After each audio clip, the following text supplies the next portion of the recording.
આણંદના આઝાદ મેદાને ઘરેલું ગેસ અને બળેલા તેલના કારણે નાસભાગ.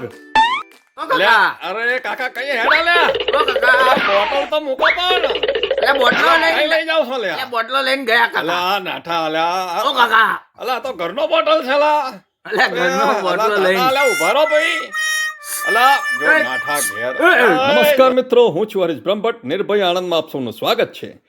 આણંદના સ્થાનિક જાગૃત નાગરિકો, મીડિયાકર્મી તથા YSPM ગુજરાત રાજ્યના સભ્યોની કવાયત રંગ લાવી આણંદમાં આવેલ આઝાદ મેદાન જલારામ મંદિર સામે અસંખ્ય વેફર્સના ખૂંચા અચાનક જ જાત તપાસ કરતા સડેલું બળેલું ઉકળીને ઓઇલ જેવું બની ગયેલ તેલ તથા ઘરેલું ગેસ બોટલનો ઉપયોગ અને ફૂટપાથ ઉપર જ મોટા ગેસના ચૂલા કઢાયા. વેફર્સના મોટા પાયે જથ્થો હોવા છતાં ગેસની બોટલો સંતાડવા, બળેલું તેલને ભરી લેવા, સગેવગે કરવા દુકાનદારોએ નાસભાગ વિભાગ, આણંદ મહાનગરપાલિકા, દબાણ વિભાગ, આરોગ્ય વિભાગ તથા પગારદાર ઓફિસરોને ફોન કર્યા, પરંતુ કોઈ જ ફરકેલ નહીં, માત્ર આશ્વાસનો મળેલા.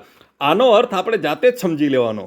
બાકી જનતા રાજ છે, આવું જ ચાલવાનું. નાગરિકોને અપીલ છે, આ શહેર આપણા સૌનું છે, તે સ્વચ્છ રાખવું, સુંદર રાખવું, સુવ્યવસ્થિત રાખવું એ આપણે જ કરવાનું છે.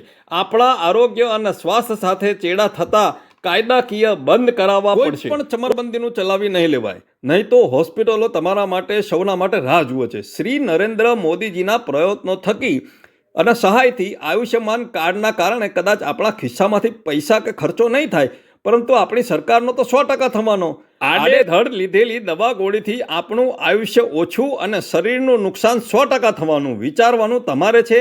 આપનો હરીશ બ્રહ્મભટ્ટ. વંદે માતરમ. ભારત માતા.